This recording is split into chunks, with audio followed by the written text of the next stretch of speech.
UKI, and I cover sectors like CPG, public sector, and travel transport.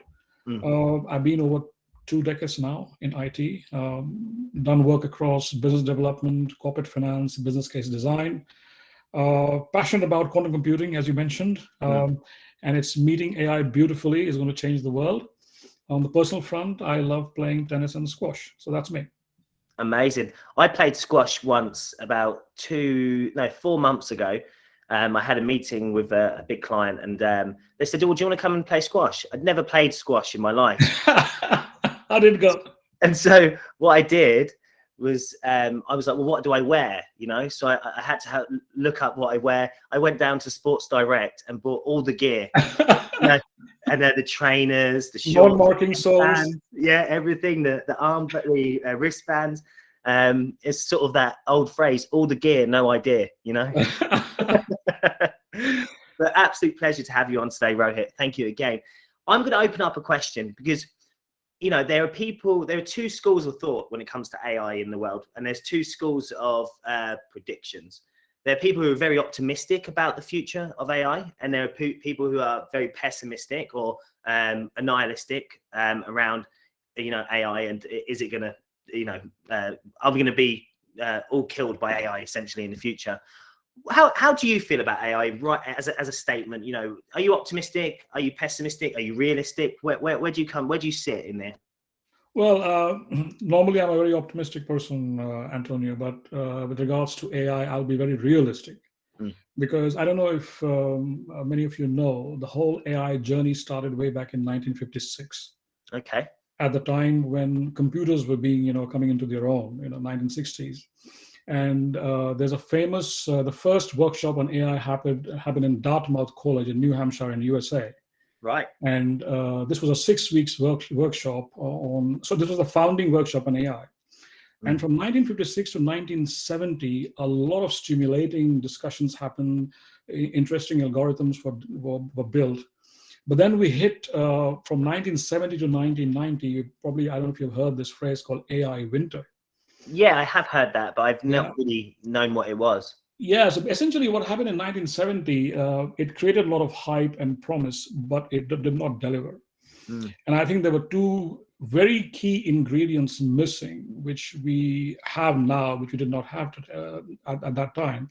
And first is big data. And thanks to internet and social media, we got tons and tons of petabytes of data. And the second most important ingredient was compute power. And today, thanks to GPU clusters and cloud, you have answer to that as well. So essentially, when AI came back to life about 90s, I would say, so for 20 years, but it's really come into its own for over the last 4 to 5 years. Once cloud computing has matured and become an understood technology, and now that you have huge amounts of data to play around, because essentially AI needs two things: it needs data and it needs computation power. And today we have both. So I'll be realist in the sense that AI is now here big time, and I say that not based on my opinion, but based on what we see with clients. Now everything which is front office specifically is so AI driven that all the data that is being collected, from data analytics, of course, is still there, but people are gradually moving towards machine learning. So I think it holds a lot of promise. I don't think it's going to replace humans in the foreseeable future.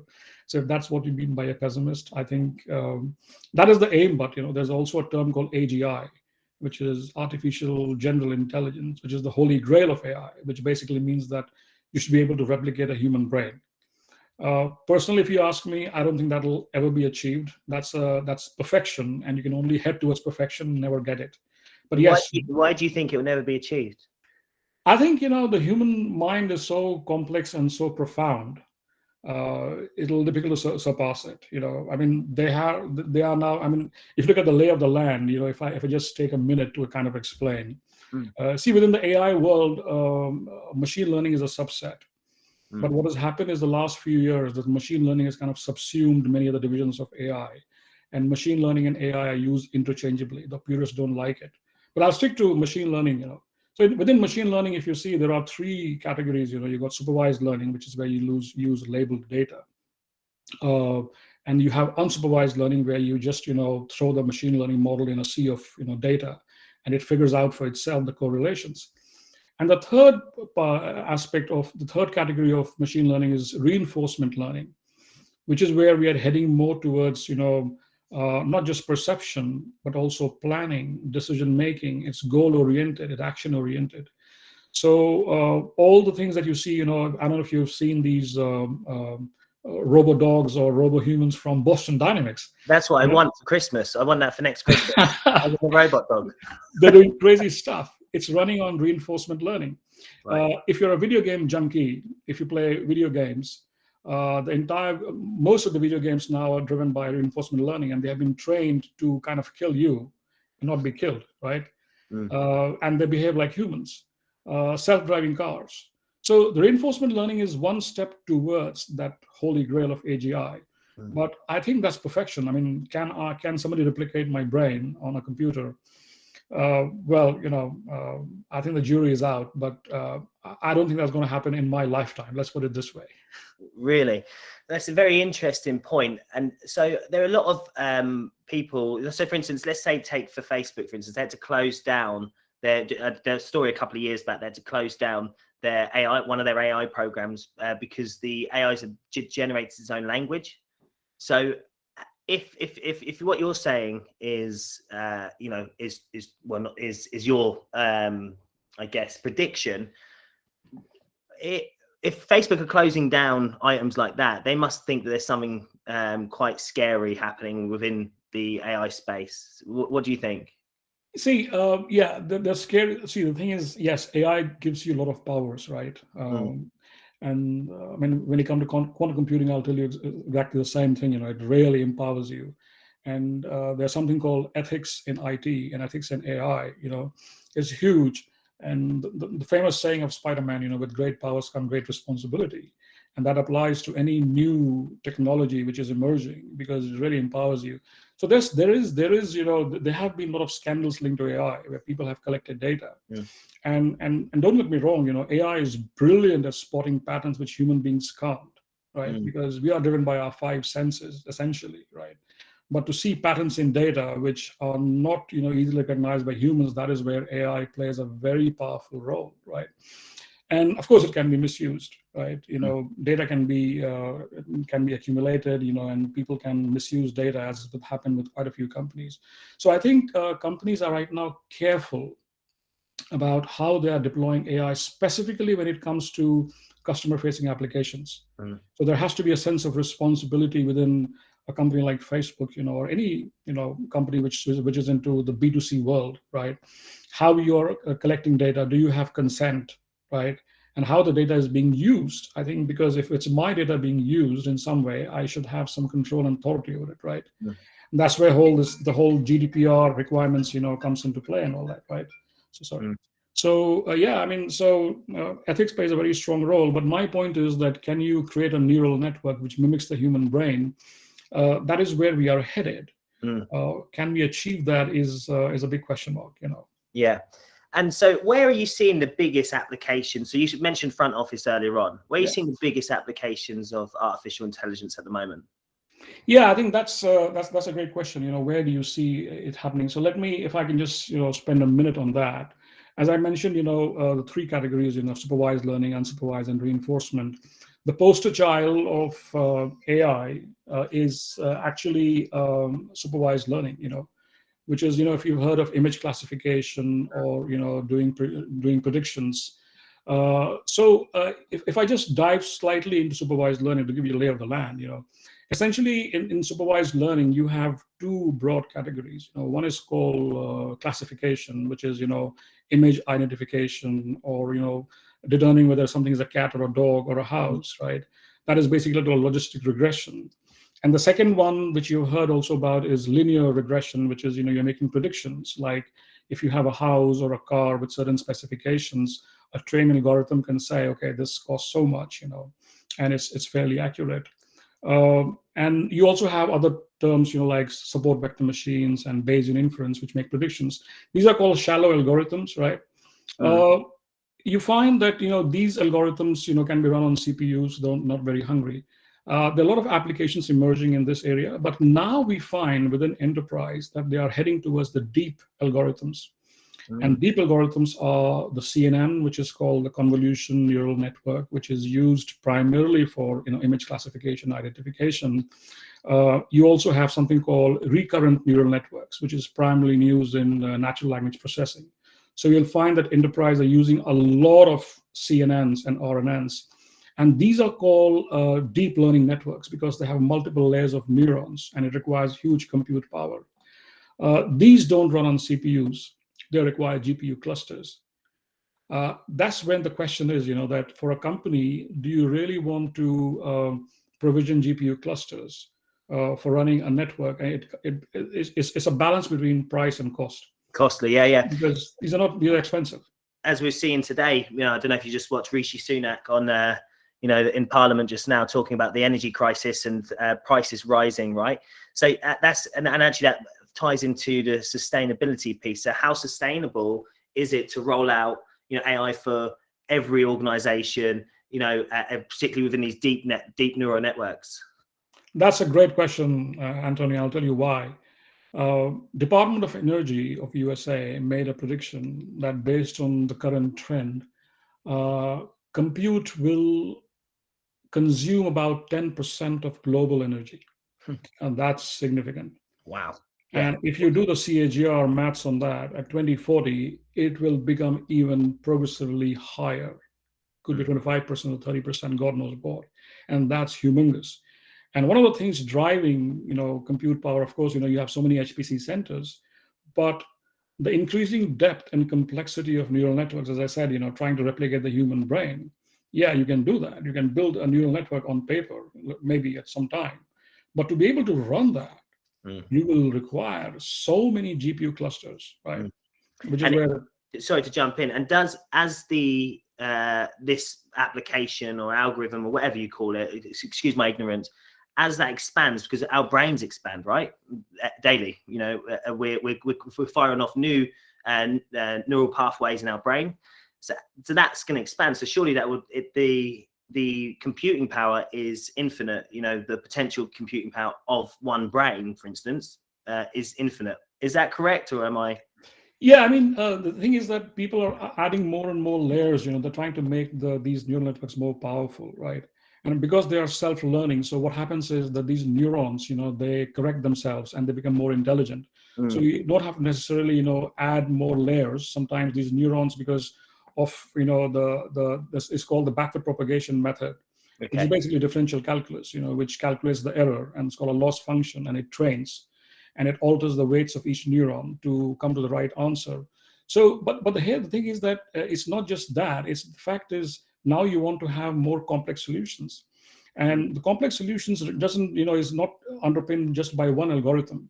You will have a combination of reinforcement learning along with, a COM network and an RNN working in tandem, and that requires huge compute power. And what has happened is that, whilst, Moore's law has worked, and you transistors have also increased, because essentially what happens is when you halve the number of transistors, let's say when you miniaturize a transistor and reduce the size by half, the energy requirement is not half, it is slightly more than half, right? So essentially what it means is that when you are miniaturizing, your power consumption is going up. So one of the biggest challenges of all these supercomputers and HPC centers, high performance computing centers, is cooling. It's cooling. Yeah, so there's a big question. Sorry, go on, excuse me. Yeah, so there's a big question mark around the sustainability agenda, and that's where quantum computing has come to the mankind's rescue. And I saw there's lots of innovative methods happening, like Microsoft are dumping these I don't know what you call them into the seas to make sure that cooling is happening. A lot of companies with colder climates, they're sort of more preferable for like the locations for like what do you call these actually? What do you call these systems or these the actual hardware? Cryogenic, so there is. So you're talking about the hardware. You mean the data centers or data centers? Yeah. Okay. So if the world is actually warming, then surely there's another problem that's actually that's combating this. And so do you find that companies are just going, you know what, we're going to park this for now? No, I think so. So that's what I said. Quantum computing is coming at the right time. Yeah. Because essentially quantum computing is in theory, a million times more powerful than normal computers, which you call as classical computers now. So there's a term now for conventional computers, use classical computers because it's based on classical physics. And quantum computers is based on quantum mechanics. So it's called quantum computers, right? So it's coming at the right time right now. And I was hearing a podcast yesterday about photonic-based computers who are used for AI now, because they will consume significantly less power. They're much more powerful and stuff like that, right? And the great thing about quantum computing is that its underpinning maths is linear algebra. The entire operations that happen on a quantum computer is based on linear algebra. And the entire neural network computations, is based also on linear algebra, along with differential equations. But the entire build of the neural network is actually a matrix, which is all linear algebra. So I think the answer lies in quantum computing, but quantum computing is a few years down the line, right? So if I'm being an optimist here, whilst as we head towards the AGI world and you start looking at really complex neural networks, which will be very GPU hungry, I think in a few years' time, we might have powerful enough quantum computers who are very sustainable from an environment perspective, and who might be able to run these algorithms. And hence, you would heard a term. I don't know if you heard this term called quantum ML. No. It's called quantum machine learning. So basically, machine learning algorithms will require less data and less time to train algorithms, and that is kind of possible on quantum computers. And so you were talking about ethically doing this. So how does an organization ethically, apart from sort of making sure they're GDPR compliant, which is sort of a process point of view, but within the technology, how does an organization make sure that the algorithm or machine learning doesn't spin out of control? Is there like a sandbox? How do you stop that from becoming too powerful? Yeah, I mean, what essentially happens is that when you are training your algorithm, right, and you do it in a sandbox environment, and then if it reaches a certain level of threshold of accuracy, then you productionize it, right? It cannot spiral out of control because there are still humans, who are observing it, and kind of controlling it. So I mean, spiraling out of control could be a robot, which is using reinforcement learning. I think Boston Dynamics can worry about that more. Well, what do you think about Tesla? They're creating these humanoids, right? Elon Musk has got great plans. He's not a big fan of AI, though, No, he's not. And that's what I was going to actually, I've got one question I was going to ask you. Elon Musk and his simulation theory. So he thinks that we are he said that it's most likely we're living in a simulation. Do you concur with that? Or okay, that's a spiritual question. It's a holographic universe, as they say it, right? Yeah. And we are in a video game. Yeah. Our brains are in a jar. And what we are seeing is a video game, and it is one of the best simulations in the world. That we are in the game. We don't realize we're in the game, but we're nothing but a brain in the jar, right? It's a very jarring thought. Yeah. And well, yeah. I mean, Elon Musk, he can say, well, it has a spiritual dimension to it. What's the nature of reality? That's the question. Is it just 3 dimensions, or there are other dimensions in which we exist, or we don't know? There are multiple universes. I mean, if you look at multiverse theory, they say a part of you exists in each of the universes. And that's crazy as well. And a lot of people say in quantum computing, multiple universes are being used to carry out calculation, which is a crazy thought. It's a multiverse theory. So there are all kinds of theories there. I won't go there, but yeah. You should take it with a pinch of salt, unless until it's proven. So you don't think we're in a simulation, or you don't know? It's a personal opinion, but for the time being, I'm not so evolved, Antonio. So I know, of course. Well, at least I got that one out of the way.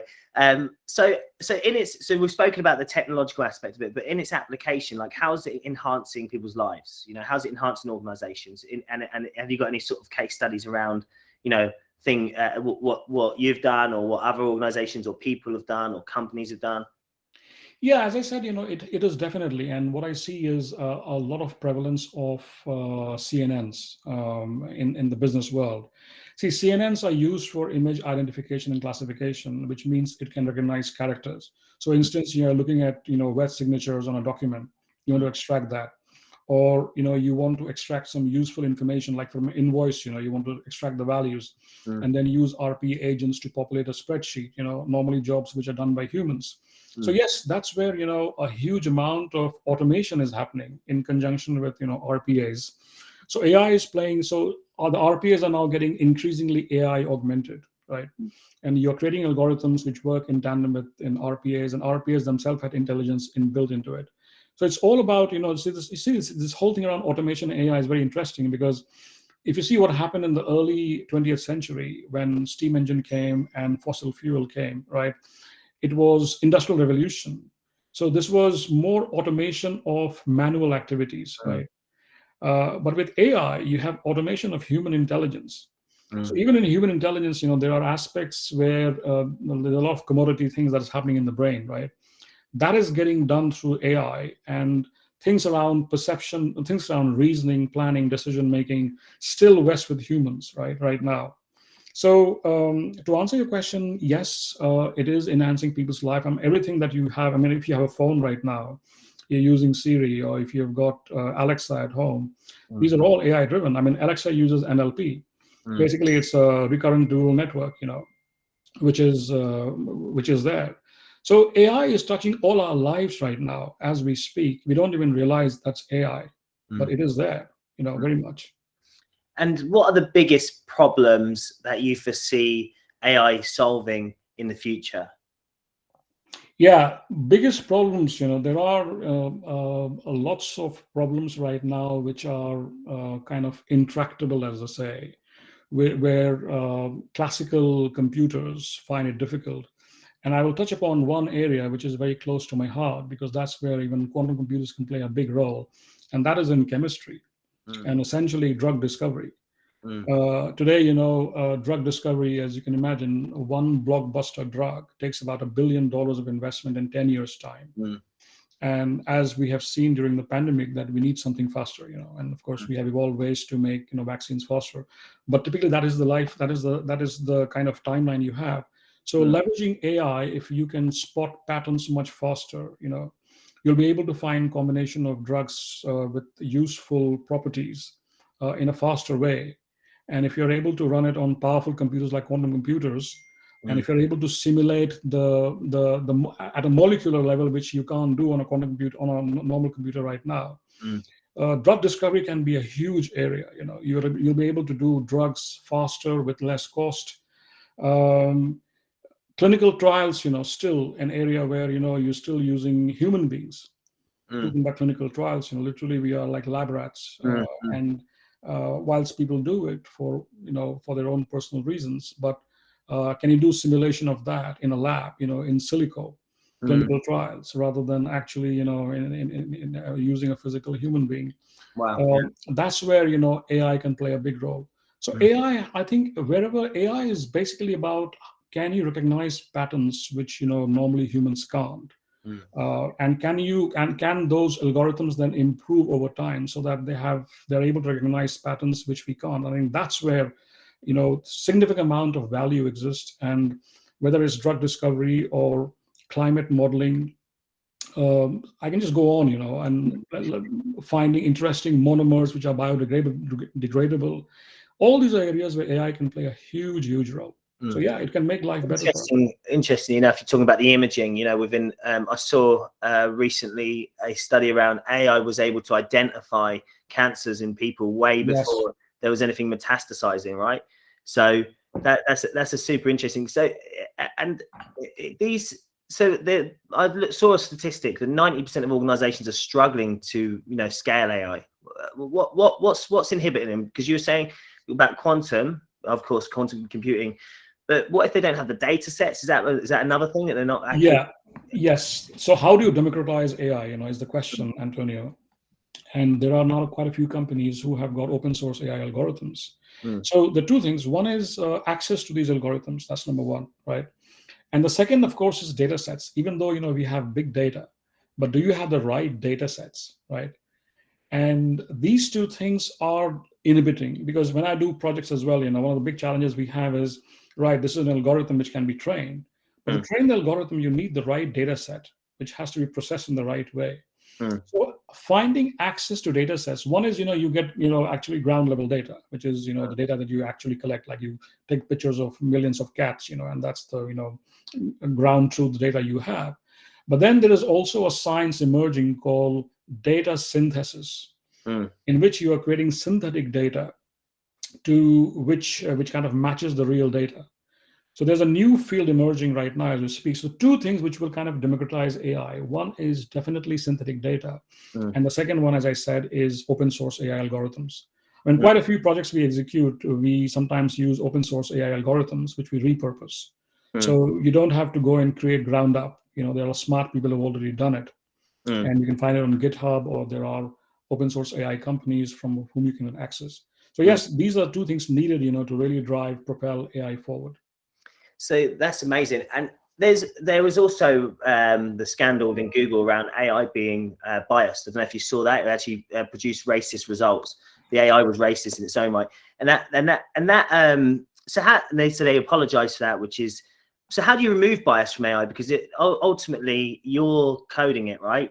Or a person is coding the algorithms and making the decisions on what the AI should be learning or machine learning, should be doing. So how do you remove bias here from AI? And that's inherently biased. Yeah, that's a very good question, Antonio. How do you remove bias in AI algorithms? First of all, AI algorithms are not programmed, right? Nobody codes it. You create a hypothesis function, right? Yeah. And the bias happens basically, it depends on the kind of data you're feeding. It's like if I throw you in an environment where you see only things in a certain way, you'll grow up in that manner, thinking the world is like that, right? Yeah, sure. But if you have diverse experience, you will be more open person and you will have a much more different perspective. AI algorithms are like the human brains, and they're like that. So if AI algorithms are fed a certain type of data only, they will believe that is the version of truth. Right. And that's where bias comes into play significantly. And hence extremely important, especially if you're using AI algorithms for profiling. Let's say if police are using for profiling or any crime behavior, what kind of information is fed into it, right, is a big question mark. But then the problem is sometimes is, even if your data set itself is biased, then the algorithms will become biased, right? So that's the danger, I think. So we need to understand, so that's a very pertinent question. So you have to use, so it's still a lot of human discretion has to be employed, especially when you're dealing with anything to do with human beings. I mean, there are certain things where even when you mentioned the example of identifying tumors, yes, it can detect much better than a human can, because they can see a lot more patterns than a human eye can, right? But still, you need a human discretion element at the end of the day. So I think it'll always be a hybrid model. There'll still be a human at the top, who has the power to negate an AI decision. I hope everything doesn't get automated, because it can lead to all kinds of complications. Yeah, absolutely, absolutely. So I've got a game to play with you, Rohit. All right, go for it. AI myths. Okay, so myth AI. So let's go through it. So I want you to let us know if it's a myth. I've written down some things here, or if it's true. Okay. So feeding data to a machine will make it smarter.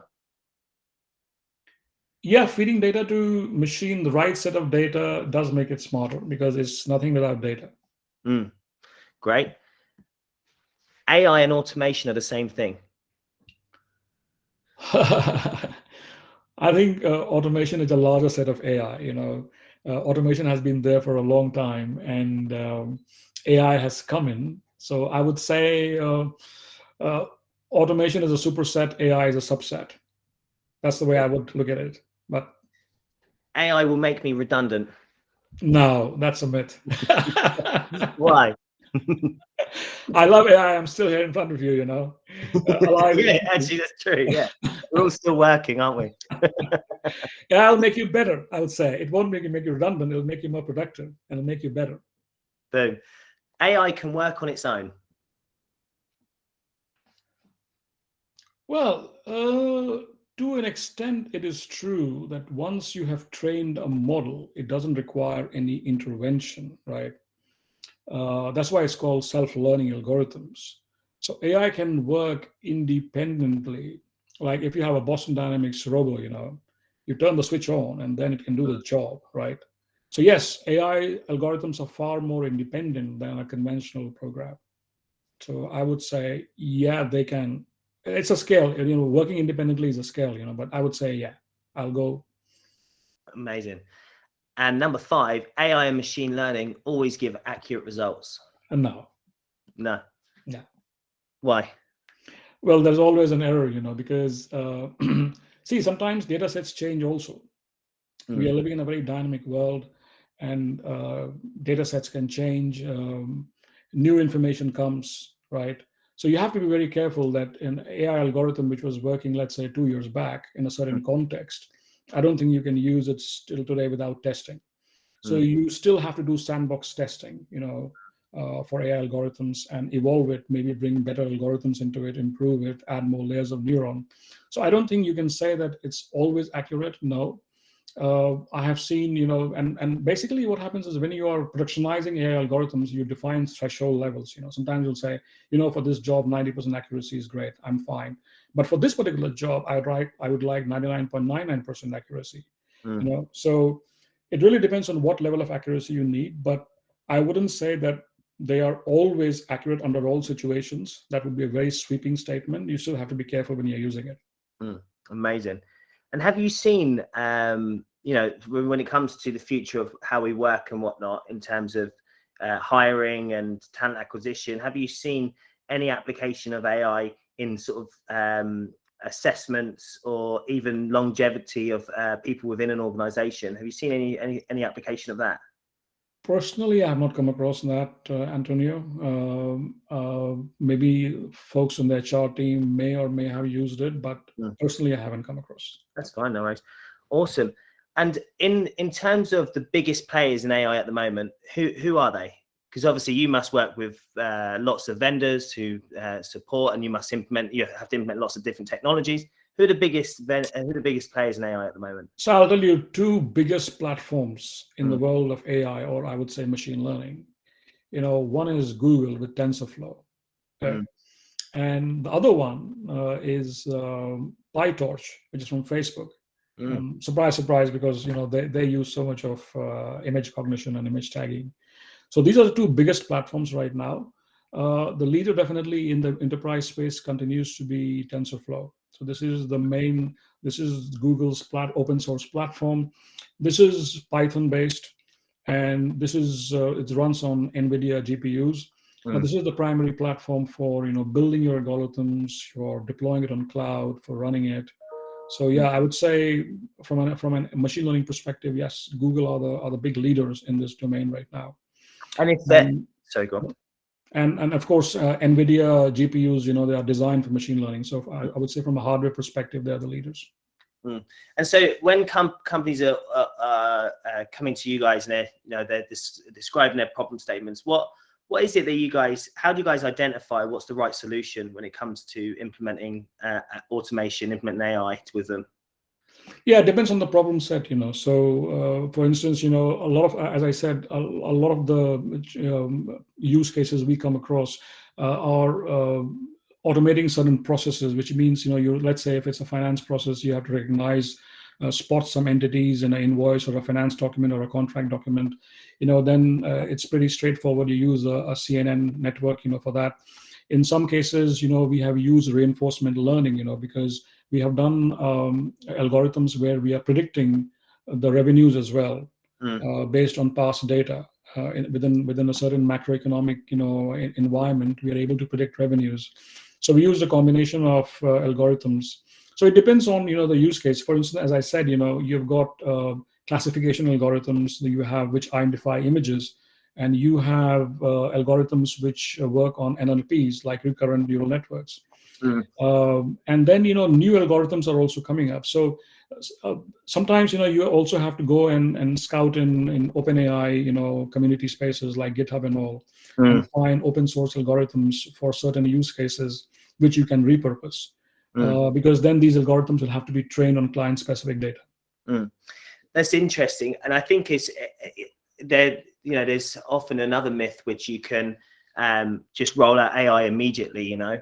And I sort of referred to, I think I saw by IBM, the AI ladder, which is, you know, around the process before you're actually doing things, because do you find that a lot of organizations have bad data as well, which can impact? That's a very valid point, because, you know, training, so first of all, even when you feed data, it has to, a lot of pre-processing has to happen on the data. You know, you have to clean the data, you have to normalize it, you have to standardize the data. And is that a manual process or? Yeah, well, okay. So, for instance, you know, if you, that's why Python has become quite a powerful language in machine learning, because Python have got some libraries like, you know, Panda is a library in Python, which does automatic data processing, pre-processing, as you say. So there are missing values, you know, nulls, as they call it. They identify it, they clean it up. So a lot of pre-processing happens in certain languages, but yes, it can be manually intensive, right? But if you're able to produce synthetic data, then it'll be actually clean, you know. So I would say right now the process is still manual, and it takes the hardest piece, you know, in machine learning is not just writing the algorithm, of course, you know, which requires sufficient, you know, intellect, but also doing this, you know, labor-intensive process of pre-processing the data, making it clean, fit enough, because your algorithm is as good as the data it has eaten, you know. So. And how future-proof are algorithms when you implement them? Are they? Is it sort of something that you can just, obviously, I know not leave, but obviously monitor? You'll be monitoring, but is it? Do you have to consistently update it? Do you have to consistently make different assumptions, or based on what's happening? Yeah, I would say, you know, if you're looking at supervised and unsupervised algorithms, you know, the ones, yes, because sometimes the context changes, as I said earlier as well. You just can't build an algorithm, you know, in a context, let's say 2 years back, and if new scenarios have emerged, right, or let's say new demographic profiles have come up which are important, then the algorithm needs to be updated. So I think you have to keep a watch on what the algorithm is doing. Let's say if you have a recommendation engine, you know, that is basically unsupervised machine learning, because it is automatically finding correlations. But the way it is structured, you know, if it is not taking into account new data, then I think it needs to be updated. So I don't think you can just leave it permanently there and assume that it'll continue to work for posterity. No, it learns itself on new data in the same context, but if the context changes, then yes, you know. So yeah, I don't think it has to. It requires an intervention after some time. So when your clients are implementing this is a journey for them that's a sort of not, it's an infinite journey. Basically, they have to consistently, I suppose they have to commit to it. Well, what happens is, you know, there's a regular, because once you have implemented any algorithm, you have to also have a support and maintenance team to fine tune it, you know. Yeah. There are hyperparameters, you know, in an algorithm which have to be tuned. What happens is that once you see the accuracy of an algorithm falling, then you have to do some investigative work as to why the accuracy has come down. You know, what are the new data parameters or conditions emerged? And if you identify those conditions, then you have to do the incremental training on the algorithm to be able to handle those scenarios, right? So yeah, I mean, it still requires intervention from time to time, and that's where the support and maintenance of the algorithm comes into place. Most of the time, you can tune the hyperparameters, you know, and get away with it, but sometimes maybe fresh data might be needed. And do you envisage any new languages taking precedent? Because obviously Python is a huge one. Do you envisage any new languages that are coming out recently that are going to take precedent, that maybe developers on this call could go, you know, I'm going to focus on that? Yeah, so I think if you have developers on your call, I would say I did R certification myself 4 years back, right? And at that time, you know, I did a Google search and said R versus Python back in 2017. And the jury was out on that. You know, the people were divided. Some people said, no, R is good. Some people said, no, Python is good. Today, I can tell you Python beats all of them, hands down, when it comes to machine learning, primarily because the two important libraries they have, you know. So Python was competing with not only R, but was competing with Octavia and MATLAB, right? What has happened is that they have added libraries called NumPy, which has got the entire linear algebra, you know, into it, which is at the heart of machine learning, and that kind of knocked out MATLAB. And also it has added pandas to it. And pandas, as I said, they are the folks who will do data pre-processing. It have got statistical operations, and so that kind of made R weaker. And then you have these big platforms called Torch and TensorFlow for deploying machine learning algorithms. They're all Python based. And let me tell you, Torch initially, when it started by Facebook, it had a language called Lua. I don't know, I've never heard this language. But they were forced to add Python because Python is so pervasive. That's why it's called PyTorch. So Torch became PyTorch because it uses Python. So I think any developer or machine learning engineer who's aspiring to be a machine learning expert, I would say go with Python. Even front-end systems now, like app servers and all, some of them are Python based, and they have put APIs in place because Python wasn't a versatile server language. So Python has become very, very powerful for machine learning. That's the main language. It used to be C, C++ because essentially, I don't know if you're aware, but when you compile programs from TensorFlow, it converts into C, C++, because that's the language which interacts with GPU. Python doesn't interact with GPU. It's a high-level language.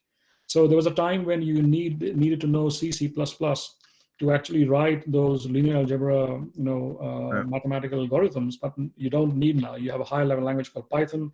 You have got abstraction engines like PyTorch and TensorFlow, who convert into lower languages like C, and which again then gets compiled into the GPU. So Python is the main language. Amazing.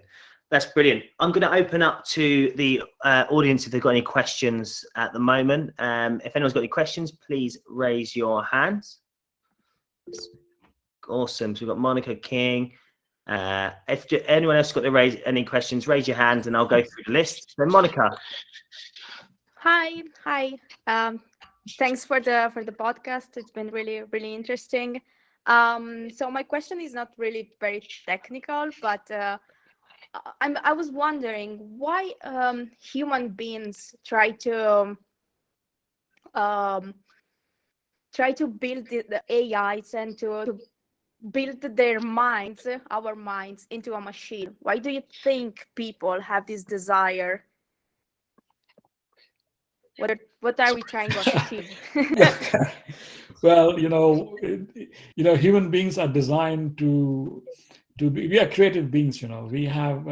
That's why we are different from all the other living beings of our ecosystem. You can see the human beings, the way we have evolved. Animals haven't. A tiger is still a tiger. 1,000 years back, a tiger is still a tiger the same way.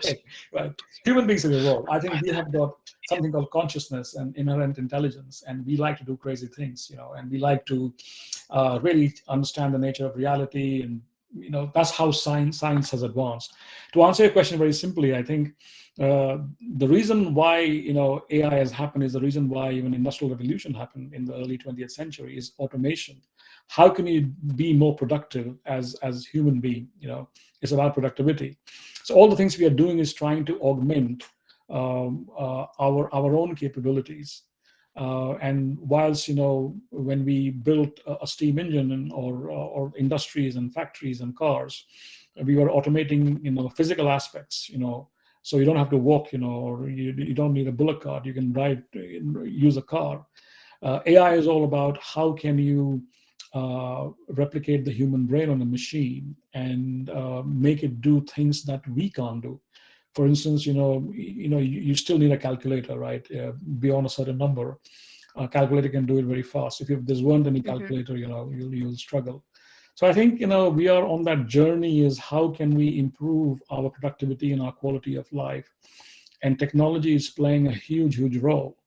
And yes, AI was, as I said, I was surprised to learn that AI started in 1956. It's not something that started exactly. 20 years back. So it started way back. People always wanted to replicate the human brain, and human brain is something which is not very well understood even today. It's not well understood even today. Okay. Yeah. Thank you very much. Thanks, Monica. That's great. And King, you had your hand up. Do you have a question? Yes, Rohit. Thank you so much for such a wonderful knowledge that you shared. As an IT graduate, it's quite fascinating how AI and Python and the future of AI has changed the world today. My only question is that, um, do you think, since you have mentioned that AI right now has played a role in like creating vaccines and locating tumors on um, in something like that. I was wondering, do you think that AI has a bright future in um, ending this pandemic? Well, if I give you an honest answer, AI can play a role, but the only way we future-proof ourselves from future pandemic is we need a super powerful computer which will be able to simulate a molecule on a computer. Today, you can't do. On the most powerful computer in the world, you can't do. Let me give you an example since you asked this question. The biggest challenge that drug discovery is facing is how do you simulate a molecule today? You do it in a laboratory, and a typical person can do about 4 or 5 compounds analysis in a lab, and they do it by trial and error. Even though they has computational chemistry is advanced, but still there's a lot of trial and error happening. To be able to simulate a molecule on a computer is just impossible. A simple molecule I was reading, in a book called caffeine, which is not a very complex molecule, it's something which you have every day. If you want to simulate it on a computer, you will require about 10 to the power 48 bits.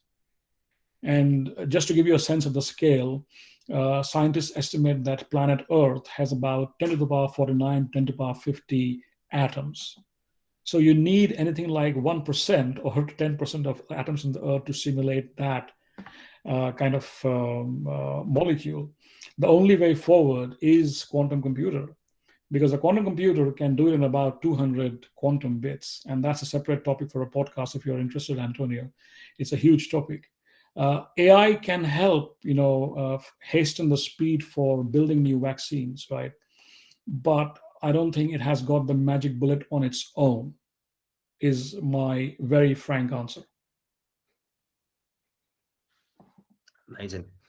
Thanks, King, for that question. And Beatrice, you had your hand up.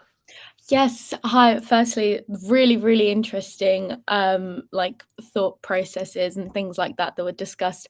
My question that I've had kind of like since the start when you guys were discussing the whole idea of whether AI could potentially act like a human and have human-like thought processes and implementing a brain and things like that. However, because of how complicated our brains are, it seems quite impossible. Could you not argue the idea that is there a possibility that we could use AI to help us understand our brains more and therefore end up creating a kind of AI human hybrid of a brain type thing if AI is used to teach us things that we don't know? Well, first of all, that's a great insight. Yeah, you use advanced AI to better understand our brain, right? That's a great thought, and honestly, I never thought about it. But it makes sense, that if to understand the human brain, and I won't be surprised, if today neuro scientists, or neuro practitioners are using AI algorithms to understand the patterns in our brain, right? Um, and I mean, it's a very good question. And in interest of time, I'll only say that you do some search on something which has emerged called GANs. I don't know if you guys have heard of GANs, which are called generative adversarial networks. So something like a GAN could do what you have said right now, but it's a very interesting thought, I have to say. Okay, thank you. Great question, Beatrice. Thank you. And actually, just to touch on that, don't we have again Elon Musk creating what's it called, Neuralink? So that could be something that may come into the future into play. Awesome. And Justine, you had your hand up. Yeah, I think my question would be in relation to what Beatrice have asked. Do you think artificial intelligence should be focused rather than improving the human intelligence. If you've mentioned during your talk that artificial intelligence creates, automates and improves the life of people. So, do you think artificial intelligence should be focused on rather than human intelligence?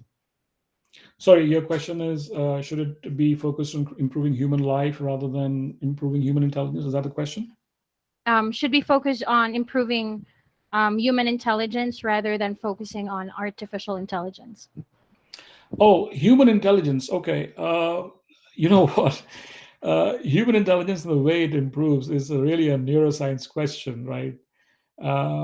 It can augment our. I would say it can make us more productive, but actually making us more intelligent, which in technical sense would mean, can we increase the density of neural networks in our brains, right? If that's what you're trying to say. Uh, Honestly, I'm out of my depth because it would require a neuroscientist, to answer the question, right? Uh, I think what we have in our brains is like I was reading somewhere that we all have got 100, a billion neurons in our brains, right? And it is up to us what kind of networks we form in our brains through reading, through observations, through our own hard work, and which gives us interesting insights, right? Can we use artificial intelligence to improve the level of human intelligence and make them go through an evolutionary phase? It requires some kind of genetic engineering, right? I will I not be see. able to comment any further on that. Maybe offline we can have a discussion, but yeah. Yeah, it's all right. Thank you. Thank you. I just want to hear your thoughts. Thank you so Yeah, yeah. much. No, interesting questions. Yeah, Amazing. Yeah, they gave you some interesting questions there, Rohit. yeah. It was a curveball. Yeah. Brilliant. So look, Rohit, has been fantastic. How did you find it? No, it's great, Antonio. It was really nice, interactive, and as I said, I would love to talk on quantum computers and bring your folks up to speed on what's happening. That's my passion. Yeah, So that's a topic for another podcast another time. But I really absolutely. enjoyed Let's it. do that. Let's do that. We'll get something scheduled in for, in 2 months' time, I think, because we've Sure, got. yeah. So let's Look do that. forward to it. I'll have a I'll reach out to you on that. But it's been an absolute pleasure. For anyone who would like to connect with Rohit and discuss further, Rohit's LinkedIn is down below. As always, guys, if you're listening on Spotify, follow. If you're listening on Apple Podcasts, follow. If you're listening on YouTube, subscribe to the channel. It's been a pleasure, Rohit. Thank you very much. Is there any leaving thoughts you want to leave us with? Well, I'm an AI optimist, and it's going to make the world a better place to live in. Boom. Love it, Rohit. Thank you so much. You have a fantastic day, and we'll connect soon. Thanks for having me. Good day, all. Thank you. Bye. Bye-bye. Bye. Cool. Thanks for all the questions, guys. Really appreciate it. Well done. That was a really interesting topic. Thanks, guys. Ciao. Bye-bye. Thanks. Bye.